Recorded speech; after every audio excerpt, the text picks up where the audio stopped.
There he is. He's ready to rock and roll with us. Talk a little baseball. Baseball been very, very good to me. How are you doing, Mr. Mish? I am great. Good to see you, Big O. What's happening?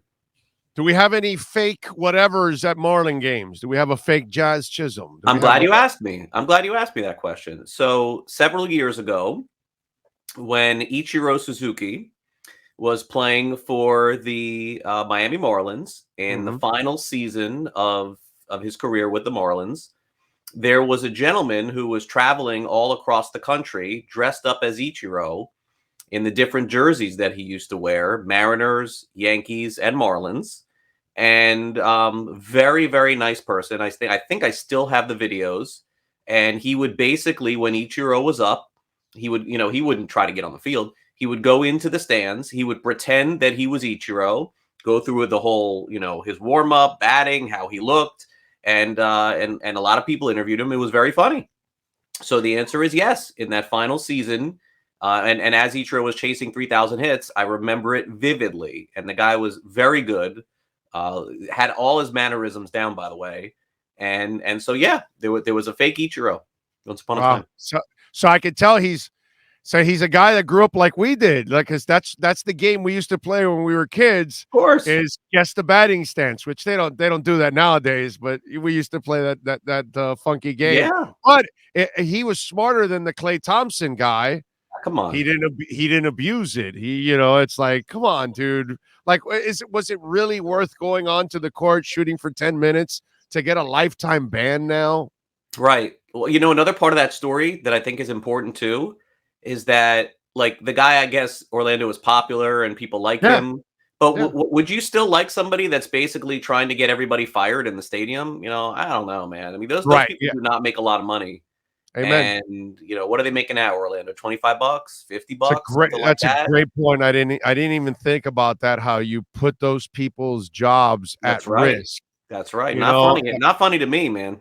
No, but they probably just got reprimanded because, dude, he does look so much like Klay, and all you have to do is put a hoodie over and just walk like, "Hey, what's up?" And you probably think that it's Klay. But at the expense of other people, I think it goes a little too far. Yeah. That's one of the reasons why I can't stand the bicyclist. What's his name? Armstrong. Yes. That pissed me off. That, okay, dude, you got busted cheating, but now you're gonna try to get other innocent people fired because I never understood that stuff. Yeah. That him and Ryan Braun are two people that I lost respect for Ryan Braun too. Yeah, when they were doing that kind of stuff to get innocent people fired to cover up their mistakes or their cheating, whatever it is, or lying, whatever you want to call it. By the way, can we have more player meetings? Because after everything, player meetings usually turn into nothing or whatever. Hey, listen, what a long term, who knows? But in the short term, damn, bro, the player meeting, we got better baseball out of it, man. Yeah, I mean, I don't think it has anything to do with it. I think that they underperformed a lot of the season, Orlando, and like last night's a good example of a game that was close. It was tied, and in a game in April and May, what's happening, Big O? They're probably striking out with the bases loaded and losing. And now they're starting to come through in these bigger situations. The players are, seemingly more relaxed. The pressure's off a little bit now that they're not, 10 games over 500 or anything like that, or they're not 10 games below even. And over the course of the season, this stuff is going to even itself out. And so they're winning closer games, coming up in bigger spots. And I just think it's normalizing over the course of the season. I personally don't think that had much to do with any of the results that you're seeing. How much was the conversation about Jazz? Because personally, we need more Jazz. We need more Jazz in all of baseball. Yeah, I did a story in the Herald for it. Honestly, I'm tired of talking about it. Ready to move on. I know, but I know you did a story, but just in was it centered around him, this whole damn thing? I did not report that. But okay. But obviously the New York Post did, so you can certainly look into it as much as you want. But honestly, Orlando, I'm really at the point done talking about it. I mean, I mean, it ends up becoming kind of a silly story when it's all said and done. And yeah, I mean, I don't, honestly, I don't even know if it's silly or not at this point. But for me personally, the fact that this just keeps going and going, and I understand it's. Listen, it's. I know I went on Channel 7 on Sunday night, and they asked me about it too, and I went into it. But, it's like, we've kind of gotten to the point here where, was it unusual? Yes. Were the comments after it unusual? Absolutely. But then you get to a point where it's like, are we just doing this? Is it a real story at this point, or are we doing it for clicks? Like, that's kind of the question that I would have to ask right now. And I think that after covering it for about a week, at this point, they moved on, obviously, for whatever was going on. Is everything fixed? I don't know. I can't say that. But from my perspective, covering it, there has to come a point where I've just heard enough about it, and so I'm trying to answer as best as I can. But I just don't think that there's anything. If I thought that their wins and losses, Orlando, were a result of what happened there, we could do our entire 30 minutes on it, specifically on everything. I personally don't think it had anything to do with results. Okay, I'm with you there. All right. Does this team? I mean, not that they're going to produce it now, or not that Sherman's going to go out and trade for it or whatever. Are they missing the element of the great player / great leader? Like Miguel Rojas has leadership qualities, but he's not a great player. So it's hard to tell people what to do in that sense at times when younger players might be more talented than you. And they kind of look at it like, yeah, no, I'm pulling more weight than you are right now, dude. So I'm just wondering, is that element missing? Because when I was covering like the '97 team, like Right. the damn locker room was loaded with all those effing guys, and so I'm trying to find one of them for this locker room. Is that an element that is missing or needed in your Yeah, eyes? it's a good question, because I think that it was really hard to tell outside of that 2020 season where they had success. And so, if you think about it, Orlando, it's like, when a team loses close to 100 games, or 100 games 3 out of the last 4 years, how do you define that? Like, Right. basically, like, let's eliminate 2020. And I don't know that it's even fair to eliminate that, because that was definitely part of their story over the last few years. But Orlando, when a team loses 100 and then 100 and then last year 90, I mean, does it even factor in at that point? I mean, you're losing so much. Is like, oh, great job with the leadership on a team that's just losing like crazy. So I don't know that we can identify that even now, because we haven't gotten to a point where the team has played winning baseball. And when the team does play winning baseball, I do think that needs to be a bigger factor. But I just don't think that it plays in one way or the other right now. And I don't think it's easily identified. Like, I think that if you looked at a winning team, such as let's say, call them cheaters or whatever, Houston Astros, right? Like, Jose Altuve was the team leader. They were winning a lot of games. Justin Verlander is still there. Team leader, winning a lot of games, fronting that rotation. So moving forward in the future, and maybe this year, who knows? They're only a few games under. But when the winning begins or gets closer to winning, I think at that point you could start to take a look and say, where is your Zach Thomas? Where is your Jason Taylor? Where is your Dwayne Wade? Where is your Chris Bosh? Where is your LeBron James? Right now, it's hard to identify. Right. Yeah. No, I mean, because it's just one of those where you would like to have that guy that people gravitate around, but it's not, obviously it's not something that they're probably going to have to develop that from within. One of these young guys is going to have to turn into that guy, and hopefully they can keep him around. Now, I there's some seriousness to it, but I got to have a little fun with it, obviously. Brother, after that meeting, Don Mattingly said, I thought my team could end up coming out flat. Yeah. He didn't have a really good read on his team, by the way. I'm just saying. I just remembered that line after watching them play. I'm like, hey man, did you think they were going to be flat? They've actually shown some spunk here, throughout. So Mattingly, I don't know if he has a really good feel for that team.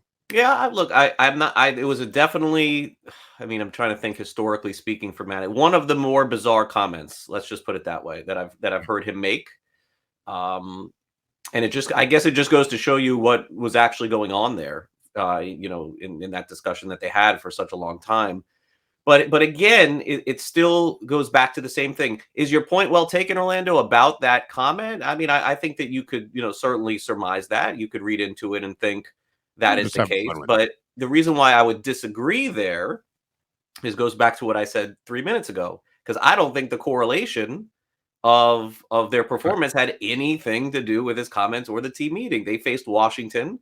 Orlando, the guy that they faced was and again, young pitcher. Yeah, but they won 2 of 3 against the Astros, bro. I mean, come on. No, it had nothing to do with it. Orlando, they faced the single worst pitcher in all of Major League Baseball that night. His ERA was the highest in all of Major League Baseball, and he was sent down immediately after the game. I mean, these are all facts. Okay. No, and the other guy went on the IL, Strasburg. And Strasburg, I was at that game behind home plate. By the way, doesn't. I'm not taking any wins away from them, but you are not going to have me here and allude at all to that correlating to the way that they're playing. I'm just not going to do it. Maybe somebody else is willing to do that, but I just Marlins. That's what you think. It's just a baseball season the way it works out. That's it. And I would love to start playing a narrative game, and I will play a narrative game every once in a while. But in my experience of covering the club and understanding what's been going on and hearing the manager talk about it and having confirmed it otherwise, I cannot put those things together. I think they played. You made a point about they played very well against the Astros. By the way, Orlando, the Astros played horribly against the Marlins in that series too. To me, it is the course of a Major League Baseball season. If Mattingly came out after that, like every other team meeting, Orlando, you have covered it. I have covered it. NFL, NBA. What happens after the team meeting?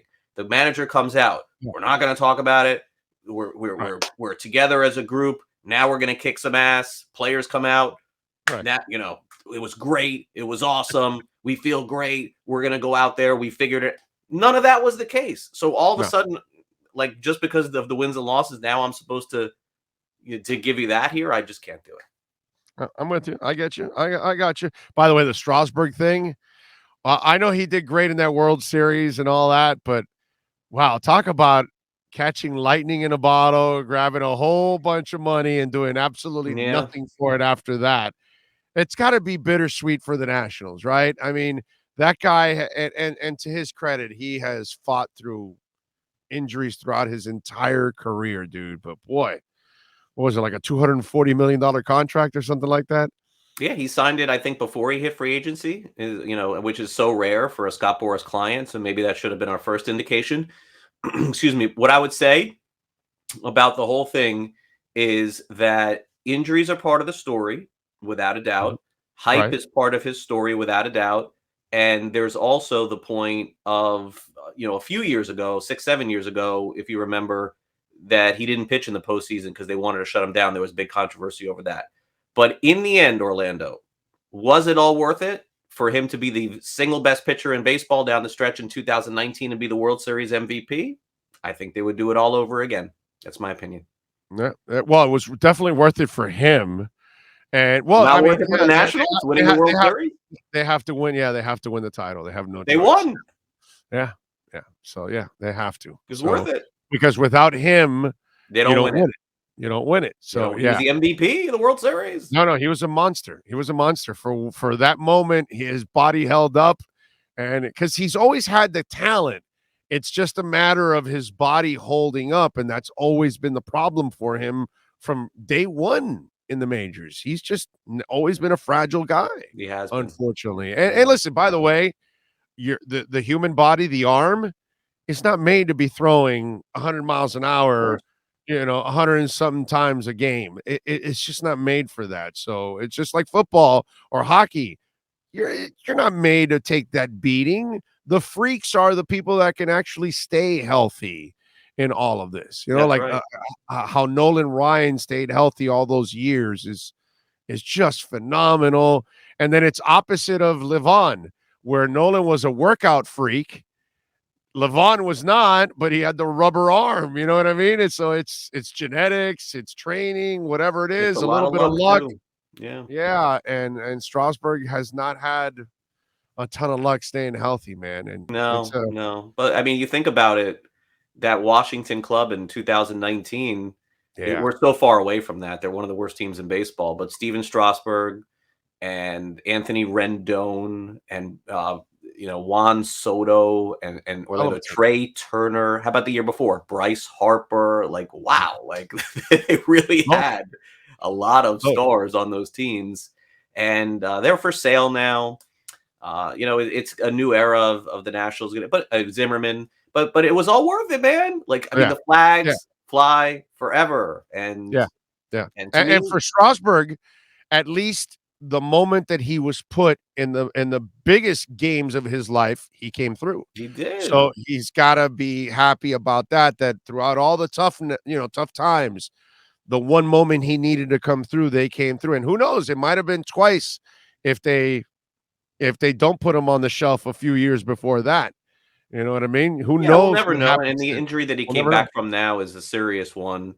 And I think he's got a rib issue now, if I know that reporting correctly. But he was topping off at like 91 miles an hour, and then joking about that afterwards, saying, "I didn't realize you had to throw 95 these days, like to make it." It's tough for them, and I'm sure, in my opinion, Orlando, Washington was praying that he would come back, make 5 or 6 starts, look fantastic, and then go to some team in need of a pitcher and say, listen, we are literally willing to eat like almost all of this thing. What can we do? How can we work this out? And now they probably can't. Yeah, that sucks. One more thing before I let you go. Are you surprised San Diego has hung in there without Tatis? And apparently now the wrist injury might keep him out a little bit. And listen, I get it. When it comes to wrist injuries in baseball, dude, you've got to be very careful because that thing could linger and you can re-injure it. And it's one of those things that you wanted healthy, and especially a stud like that. But dude, they're tied. I think they're tied for first place, if I'm correct still. They have been able to hang in there. Are you surprised they've been able to hang in there without their best player? Well, their pitching has been very good, so I think that's a big part of it. Machado obviously has been excellent. Their offense has been okay. So, yeah, I am surprised, but if you watch the team play last year, Orlando, they were in, I think, a very similar, if not exact spot, and then they fell apart in September. So, and they did make one move last year. They got Adam Frazier, I believe, at the trade deadline, but I don't think that this is a perfectly constructed team. I do think that they're going to need to add more. Joe Musgrove, who pitches for them, is a Cy Young candidate this season. By the way, he'll be a free agent after the year too, so you can only imagine what's going to go down there.